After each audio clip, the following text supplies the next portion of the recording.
কি রে, তুই আমার রাজ্যে কি করিস? আমার রাজ্যে কোনো মানুষ আসতে পারে না। তোর তো কঠিন শাস্তি হবে। আমার সাথে চল। অগ্নিকন্যা, দয়া করে আমাকে মাফ করে দাও। আমি তোমার কাছে সাহায্যের জন্য এসেছি। সাহায্য করতে পারে একটা শর্তে। আমার রাজ্যের আমার সবচেয়ে শক্তিশালী একটা ফাইটার ম্যান আছে। তুমি যদি তাকে হারাতে পারো তাহলে তোমাকে সাহায্য করব। ঠিক আছে অগ্নিকন্যা, আমি তোমার শর্তে রাজি। আগামীকাল সকালে আমি তোমার ফাইটার ম্যানের সাথে ফাইট করব। আরে মানুষ, তুমি আমার সাথে পারবে না। এই নে।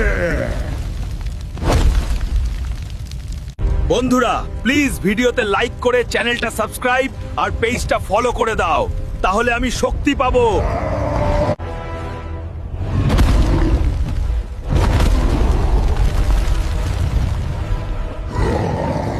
তুমি জিতে গেছো হাল্ক, তাই তোমাকে আমি সাহায্য করব। বলো তোমার কি প্রয়োজন? দেখো অগ্নিকন্যা, আমিও ওই ডাইনোসরটাকে মারতে চাই। তুমি আমাকে সাহায্য করে কিভাবে ডাইনোসরটাকে শেষ করে দেওয়া যায়। ওই ডাইনোসরকে মারতে তোমাকে আগে ওর গুহায় যেতে হবে। সেখান থেকে তুমি একটা আগুনের মশাল নিয়ে এসো, তাহলেই পারবে। তুমি একটা আগুনের মশাল নিয়ে এসো। আমি ওইটাতে জাদু করে তোমাকে একটা বল বানিয়ে দিব, আর সেটা ডাইনোসরের গায়ে দিতে পারলে শেষ হয়ে যাবে। রাক্ষসী ডাইনোসর, তুমি থাকো, শীঘ্রই আমি আসতেছি।